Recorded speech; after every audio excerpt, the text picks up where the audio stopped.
Jadi apa yang kita lakukan sekarang adalah model tracing, model di pemerintah itu model tracing, testing, dan treatment.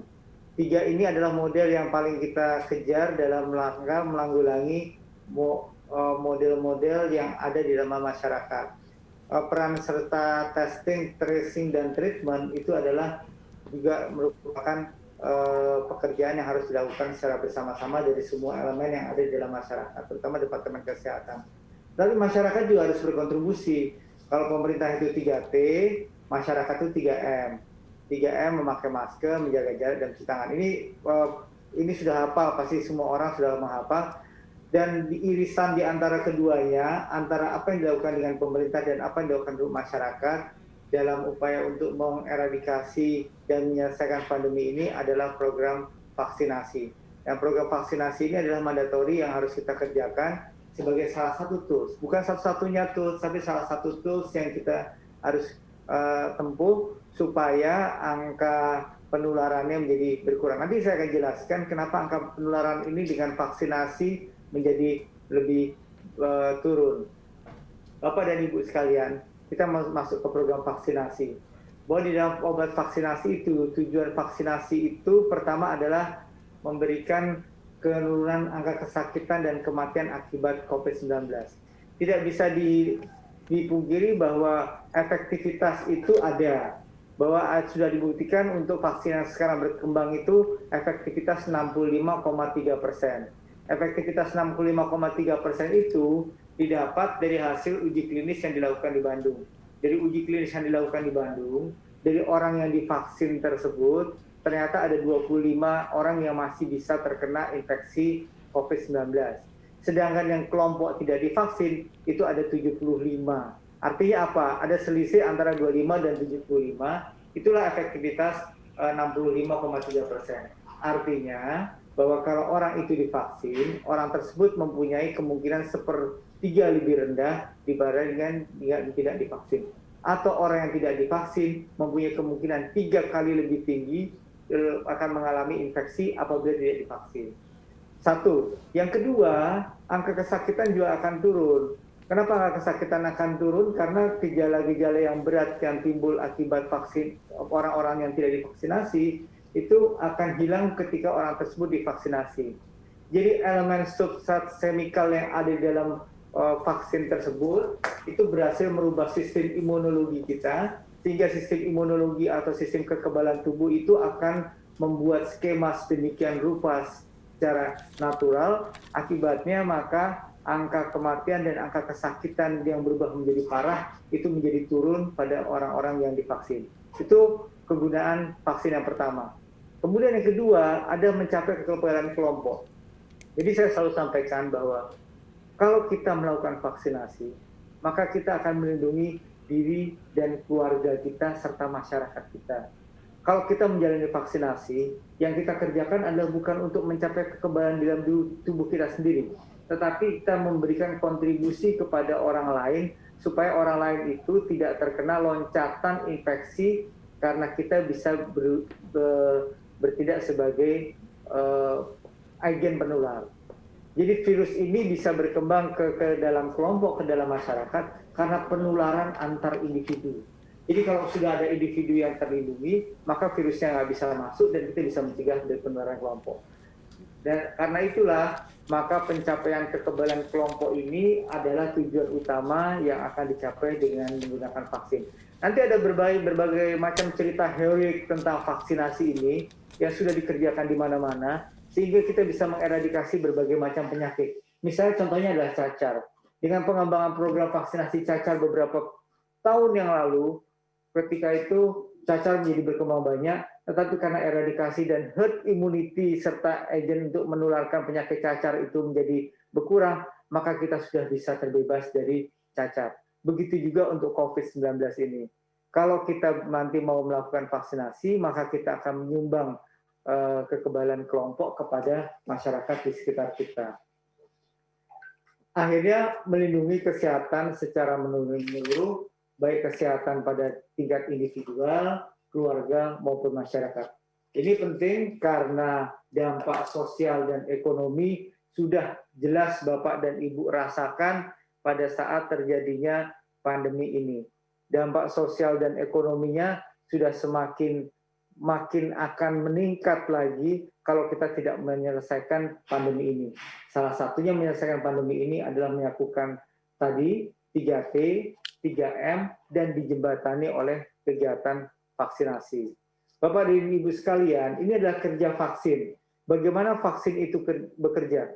Kalau ini adalah vaksin, model vaksin yang melatih sistem imun melawan patogen berupa virus atau bakteri yang dilemahkan atau yang dimodifikasi sedemikian rupa, maka vaksinasi kalau ini adalah bagian dari darah yang mungkin terinfeksi masuk ke dalamnya, ya sehingga terdapat berbagai macam agent virus atau bakterial yang masuk ke dalam badan menimbulkan penyakit, salah satunya adalah COVID-19, maka dengan vaksinasi kita akan membuat virus tersebut menjadi mati. Kenapa mati? Karena sistem kekebalan tubuh kita dirangsang.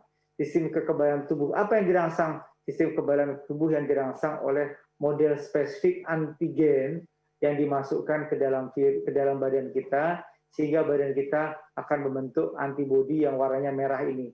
Yang warnanya merah ini adalah antibodi spesifik yang terbentuk berdasarkan sel memori yang diciptakan oleh badan karena terinfeksi sudah dimasuki oleh kuman atau virus yang sudah dilemahkan atau bagian virus yang sudah dimodifikasi sehingga akan terangsang antigen spesifik.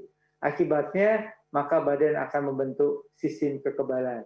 Jadi kalau sistem kekebalannya itu dibandingkan antara orang yang tidak terinfeksi, tidak divaksinasi, di dalam darahnya banyak sekali virus COVID-19, ketika sudah diinfeksi, maka sudah divaksinasi, maka akan terbentuk kekebalan tubuh yang spesifik, dan kekebalan tubuh yang spesifik tersebut akan menghancurkan sistem virus yang masuk ke dalam tubuh kita. Akhirnya kita bisa mencegah orang tersebut menjadi sakit dan akan meningkatkan kekebalan secara sistematik yang kuat. Pengembangan vaksin itu macam-macam. Ada vaksin yang berasal dari virus, ada vaksin yang berasal dari bagian dari virus tersebut. Yang kita kembangkan, yang kita gunakan sekarang saat ini adalah vaksin yang berasal dari virus. Virusnya dilemahkan. Sehingga kalau virusnya itu dilemahkan, virusnya tetap masuk ke dalam kita ketika divaksinasi. Tetapi dia tidak berkembang menjadi penyakit. Virus yang dilemahkan tidak berkembang menjadi penyakit tersebut membawa bahan-bahan dan bagian-bagian kimia. Substrat kimia ini terdapat di dalam permukaannya. Di dalam permukaan yang terbentuk, yang ada di dalam virus tersebut akan merangsang antibodi. Dan antibodi inilah yang nanti akan bertindak sebagai sumber kekuatan kita, sebagai tentara kita, kalau ada virus lain yang masuk yang tidak dilemahkan. Jadi model pendekatan pertama adalah model pendekatan virus yang dimatikan. Kemudian yang kedua adalah bagian dari virus. Bagian dari virus tersebut diambil sedemikian rupa, yaitu antara lain adalah spike atau tempat-tempat tajam yang biasanya menempel pada bagian tubuh kita. Ketika bagian virus tersebut dimasukkan ke dalam tubuh kita, akan terbentuk pula antibodi. Antibodi tersebut akan membuat kita juga bertahan dari virus. Tetapi perbedaannya adalah kalau virus yang dimatikan itu akan membuat antibodi terhadap semua elemen-elemen spike atau elemen-elemen yang mencegah terjadinya infeksi lebih lanjut. Tetapi kalau menggunakan metode yang mRNA ini atau bagian virus ini, hanya bagian virus spesifik saja yang bisa menstimulasi antibodi. Ada keuntungan, ada kerugiannya. Yang ini keuntungannya adalah diproduksi secara cepat sehingga kebutuhan kita menjadi lebih terjamin. Sedangkan model yang virus dilemahkan membutuhkan waktu dalam proses produksinya. Kita terus mengejar, kira-kira kalau penduduk di dunia ini ada 5 miliar, 5-7 miliar, maka kita akan butuh 14 miliar virus kalau semua orang akan diimunisasi. Kalau ambil 70% dari proses tersebut, jadi kira-kira ada sekitar 9 miliar dosis yang akan diperlukan untuk vaksinasi orang-orang supaya kita bisa terbebas dari pandemi ini di seluruh dunia. Di Indonesia nanti akan saya sampaikan. Bapak dan Ibu sekalian, jadi ini model yang lebih rumit lagi, yang tidak akan saya jelaskan detail, tetapi model ini menjelaskan bagaimana antigen presenting cell atau bagian dari antigen yang tadinya itu terdapat di dalam virus merangsang bagian tubuh kita sehingga badan kita membentuk antibodi. Antibodinya ada dua macam dan kedua macam antibodi ini akan melindungi kita dari infeksi virus yang terjadi yang tidak dilemahkan. Jadi dengan menyuntik virus yang dilemahkan atau virus yang sudah mati akan membentuk antibodi terhadap virus lain yang nanti bakal masuk. Mungkin akan ketularan, tetapi tidak menyebabkan terjadinya penyakit karena ada antibodi di dalam badannya yang sudah termemori sehingga bisa melawan masuknya virus yang berasal dari penularan tadi. Jadi setelah orang-orang tersebut diimunisasi, maka 80-90% tersebut terhindar dari penyakit. Kalau cakupannya 70%, maka dia juga tidak akan menyebabkan penularan penyakit kepada orang lain. Jadi begitu dia diblok pada satu orang, maka kalau orang tersebut ketularan infeksi virus COVID, maka orang tersebut tidak akan menularkan kepada orang lain. Jadi kegunaannya adalah dua. Satu, dia akan terlindungi dari kejadian penyakitnya sendiri. Yang kedua, dia akan melindungi orang lain dari proses penularan tersebut. Kalau sampai cakupannya itu 70% dari jumlah populasi, kita sudah mempunyai banyak cerita heroik tentang vaksinasi ini, sehingga kita bisa sukses seperti kita terbebas dari polio, kita terbebas dari campak, kita terbebas dari difteri, dan yang paling jelas adalah kita terbebas dari infeksi cacar yang pernah kita alami pula pandemiknya di dunia ini. Bapak-bapak dan Ibu sekalian, ini yang saya sampaikan tadi. Kalau ini adalah bagian orang yang tidak divaksinasi, maka dia akan menularkan kepada orang lain, dan penularan ini akan makin banyak, dan makin banyak penularannya, maka kejadian virusnya akan semakin tinggi. Kalau kejadian infeksi virusnya semakin tinggi, maka angka kematian pun mungkin akan semakin tinggi kalau kebetulan yang kena adalah orang-orang dengan komorbiditas. Tetapi begitu divaksin, kalau orang itu divaksin, dia tidak akan menularkan kepada orang lain, walaupun dia tertular virus dari orang yang mempunyai virus. Kenapa dia tidak bisa menularkan kepada orang lain? Karena virus yang masuk tadi itu sudah dihancurkan oleh sistem imun yang sudah tercipta akibat imunisasi. Sehingga kita bisa memutuskan mata rantai penularan tersebut di dalam komunitas kita. Bayangkan kalau 70% orang-orang ini tidak bisa menularkan kepada orang lain, maka lama-lama virusnya tidak akan mempunyai kesempatan untuk bertransmisi antar individu. Kalau dia bisa mencegah transmisi antar individu, kita akan terbebas dari model-model penularan yang sekarang ini terjadi yang menyebabkan angkanya sudah semakin tinggi di Indonesia. Bapak-bapak dan ibu-ibu, ini adalah model bagaimana fase-fase tersebut diperankan, dan di dunia ini ada beberapa banyak sekali vaksin yang sedang diproduksi. Ada yang masuk di fase 1, ada sekitar 20 model vaksin, baru masuk 23, itu fase 2 vaksin, ada yang sudah masuk fase 3, ada 21 vaksin, dan juga ada juga yang gagal. Jadi tidak semudah apa yang kita bayangkan bagaimana memproduksi antibodi tadi, antigen tadi di dalam proses pembuatan vaksin. Dan yang kita sudah pergunakan sekarang adalah Sinovac. Sinovac yang sedang digunakan pada saat inovasi vaksinasi sekarang ini adalah bagian dari kisah sukses vaksin yang sudah diujikan di fase 1, fase 2, dan fase 3. Sehingga pemerintah menjamin bahwa fase-fase tersebut sudah diuji secara klinis dan secara keilmuan, dan BPOM sudah mengeluarkan otorisasi penggunaan vaksin tersebut untuk masyarakat. Tetapi sebenarnya masih banyak lagi kemungkinan vaksin, termasuk vaksin merah putih yang sedang kita uji coba. Nanti mungkin vaksin seed vaksinnya akan selesai pada pertengahan bulan Februari, kemudian akan masuk pada fase-fase ini. Jadi tidak serta-merta virus vaksin yang dipakai itu sesederhana, yang diproduksi itu sesederhana kemudian langsung dipakai. dia harus melewati jalan waktu yang panjang supaya bisa digunakan. Jalan waktu yang panjang yang bisa digunakan tersebut membutuhkan studi ilmiah yang kritis sekali, yang elegan sekali, sehingga bisa dipertanggungjawabkan secara ilmiah di seluruh aspek-aspek yang dievaluasi, baik itu aspek klinis maupun aspek laboratorium. Bapak-bapak sekalian, model-model tersebut ternyata harus diuji pula dari aspek yang lainnya. Misalnya Sinovac yang kita gunakan sekarang, selain dilakukan uji efikasi dan uji efikasi di dalam percobaan yang dilakukan, juga dianalisis oleh Majelis Ulama Indonesia tentang bagaimana apakah proses produksinya tersebut bisa mencakup kepada kondisi yang dipertanggungjawabkan kehalalannya dan sudah mendapatkan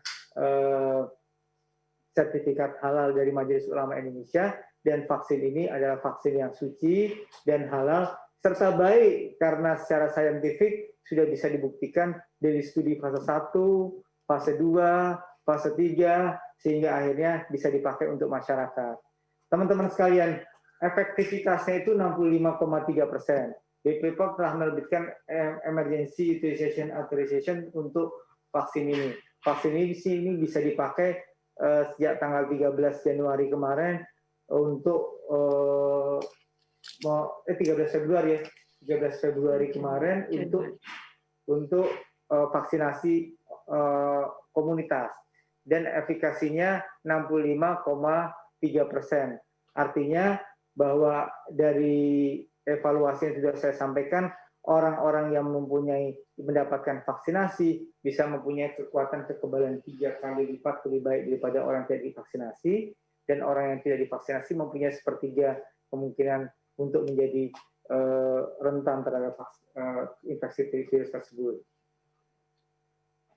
Ini adalah untuk upaya antisipasi yang kita lakukan, sudah dikawal oleh BPOM mengenai kualitas dan keamanannya, ketersediaannya sudah kita usahakan, distribusinya kita lakukan juga dengan menyediakan model sarana rantai dingin, sehingga distribusinya tersebut vaksinnya akan sampai ke tangan bapak-bapak dan ibu-ibu sekalian dengan mutu dan kualitas yang sama seperti di tempat penyimpanannya awalnya. Kemudian pelayanan vaksinasi juga sudah kita evaluasi. Kejadian pasca ikutan yang mungkin disebabkan oleh faktor alergi dan tidak cocokan dengan vaksinasi juga sudah direncanakan oleh pemerintah dengan menetapkan badan otoritas yang tertentu yang bekerja secara independen, bagian dari program tersebut, dari program vaksinasi yang ada di dalam Komnas, dibentuk dalam Komnas, kemudian dibentuk dalam Kopda di tingkat daerah, dan di tiap titik vaksinasi ada tim di meja 4 yang akan memantau kejadian ikutan pasca imunisasi ini. Komunikasi terus kita lakukan secara komprehensif, termasuk komunikasi yang Bapak dan Ibu ikuti pada hari ini merupakan komunikasi yang integratif dengan semua elemen masyarakat, sehingga keterterimaan terhadap vaksinasi ini menjadi sangat kuat karena tanggung jawabnya adalah tanggung jawab moral kita bersama. Bapak-bapak dan ibu-ibu, ini tahapan vaksinasi yang kita kerjakan dengan memilih jangkauan yang secara terukur berdasarkan atas prioritas yang harus dilakukan, sehingga sistem kesehatannya itu terbangun secara kuat, fundamentalnya akhirnya akan membawa implikasi yang progresif terhadap kemungkinan kekebalan di tingkat masyarakat. Bagaimana tahapan tersebut? Tahapan tersebut dimulai dari perhitungan jumlah orang yang harus divaksinasi. Kalau jumlah total penduduk Indonesia adalah 289,6, maka jumlah yang kalau dilihat vaksinasi ini dikerjakan untuk 18 tahun ke atas, jumlah yang 18 tahun ke atas itu umurnya ada 188,7%. Tetapi tidak semuanya boleh divaksinasi. Kalau ada comorbid, misalnya ibu hamil, sudah terpapar COVID, ada hipertensi yang tidak terkontrol, ada diabetes yang terkontrol, ada penyakit imun, dan sebagainya, maka kita coba hitung secara analisis itu ada 7,2%.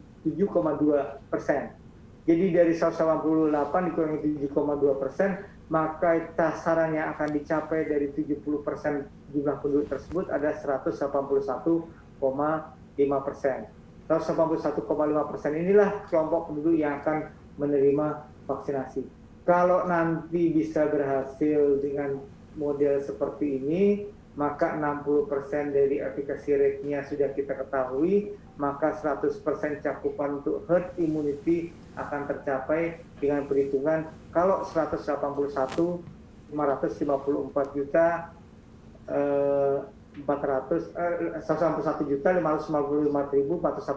orang tervaksinasi.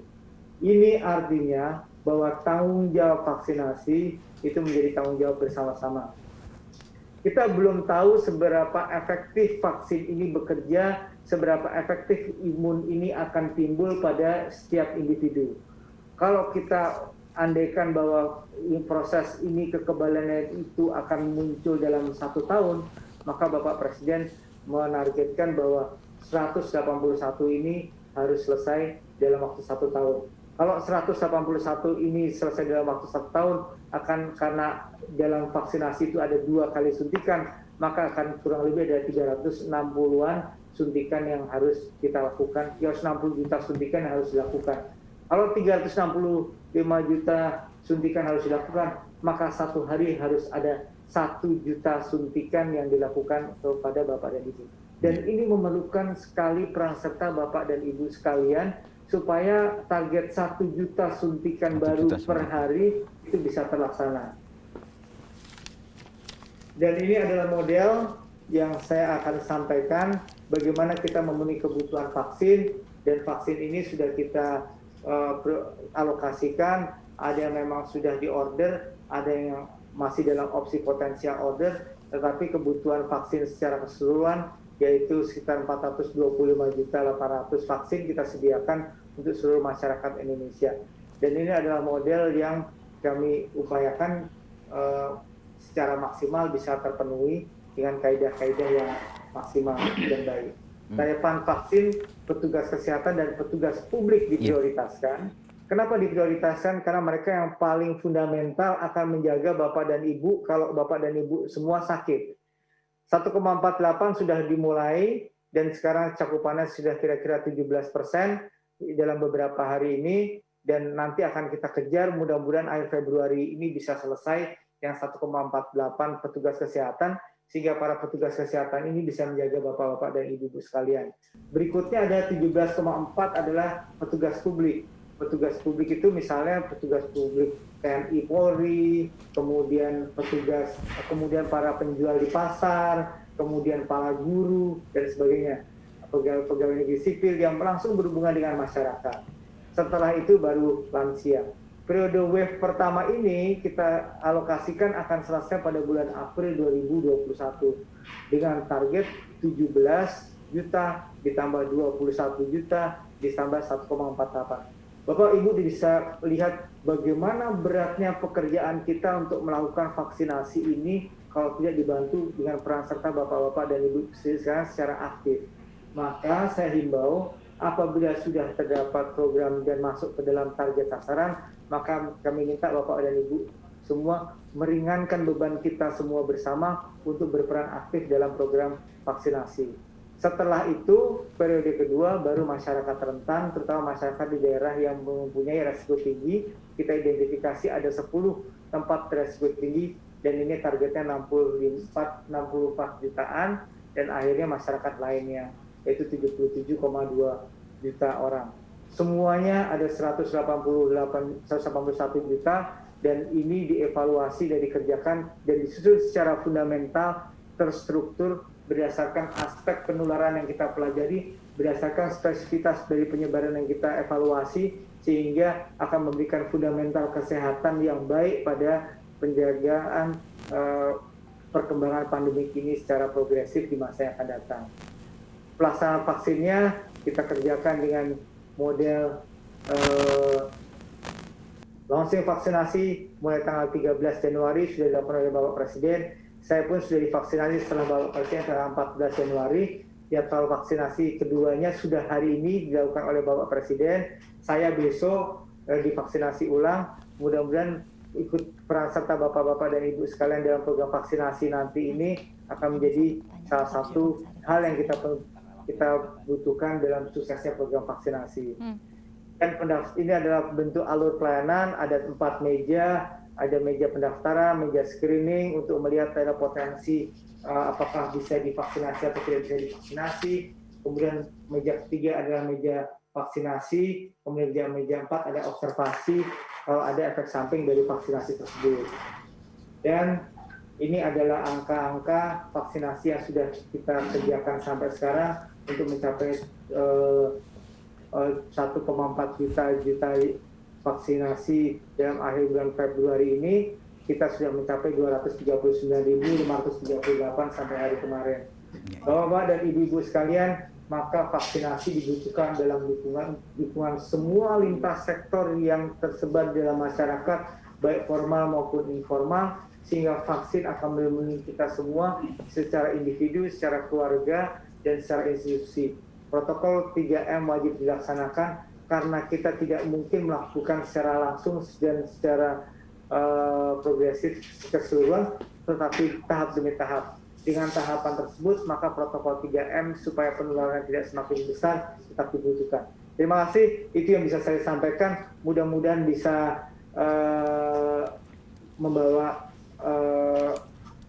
angin segar buat bapak-bapak dan ibu-ibu sekalian. Kalau ada yang tidak jelas tentang vaksinasi ini, bisa hotline, kontak di hotline vaksinasi di 119 extension 9. Ini adalah tempat bertanya bapak-bapak ibu-ibu untuk bertanya soal vaksinasi dari A sampai Z berdasarkan kebutuhan bapak-bapak dan ibu-ibu sekalian. Terima kasih. Wassalamualaikum warahmatullahi wabarakatuh. Waalaikumsalam. Nih Mas Arief udah nggak sabar mau nanya. Silakan. Iya, Prof. Ini saya memang tadi mendapat informasi kalau Prof Dante ini waktunya juga tidak panjang. Nah, saya mencoba men-summary saja. Ada beberapa pertanyaan, tapi satu saja yang saya ajukan.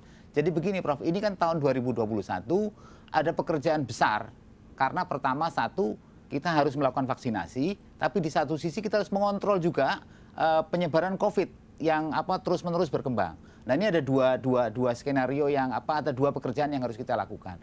Nah, bagaimana gambarannya Prof Dante yang kira-kira sudah dirancang atau barangkali akan kita lakukan supaya ini bisa sinergis begitu. Dan barangkali nanti kira-kira titik equilibriumnya katakanlah kemudian kita bisa menekan secara efektif COVID-19 itu kapan? Kalau dalam waktu skenario 1 tahun begitu. Terima kasih Prof. Itu saja pertanyaan saya. Ya, model yang harus kita kuatkan di dalam pelaksanaan penyebaran ini adalah model tracing yang handal. Tracing yang handal ini harus kita perkuat sebagai sarana untuk mencegah terjadinya eskalasi pertumbuhan kasus yang semakin tinggi. Modal tracing yang secara efektif akan kita lakukan adalah memperkuat para tracer yang ada di masyarakat. Tracer tersebut kita akan kuatkan karena sekarang sudah ada Satgas di tingkat RW. Satgas di tingkat RW nanti akan dibantu oleh Babinsa, Bambisa Kamtipnas, ibu-ibu PKK, Jumantik yang akan dikoordinir oleh puskesmas-puskesmas tempat. Tracer itu maksudnya adalah orang-orang yang nanti akan membantu identifikasi. Kalau ada satu yang kena, maka dia akan mencari orang-orang di sekelilingnya 15 sampai 30 yang kemudian mungkin akan terkena juga. Dengan menggunakan model tracer itu, maka kita mengidentifikasi orang-orang yang tidak bergejala dan mempunyai kemungkinan untuk menularkan. Dengan model tracer seperti itu, kita akan men-swab menyapu habis kemungkinan penyebaran yang tidak teridentifikasi seperti sekarang, sehingga kita akan mampu melakukan eradikasi dan penurunan fatalitas atau kejadian yang positif sambil kita melaksanakan program vaksinasi. Jadi tracing yang kuat adalah salah satu tulang punggung untuk menurunkan angka kesakitan dan model penyebaran virus yang semakin meningkat. Prof. Ya, kita di Litbangkes sudah melakukan surveillance terhadap ke model-model mutasi yang mungkin timbul. Mutasi 501 NG yang kita identifikasi sebagai salah satu mutasi yang sekarang berkembang di Inggris, kemudian ada mutasi di Brasil. Kita ambil setiap minggu di beberapa center yang tersebar dan diidentifikasi oleh Litbangkes. Dan alhamdulillah sampai saat ini belum ada teridentifikasi model-model mutasi dari virus tersebut. Kalaupun nanti ada, belum ada bukti ilmiah atau yang mendukung atau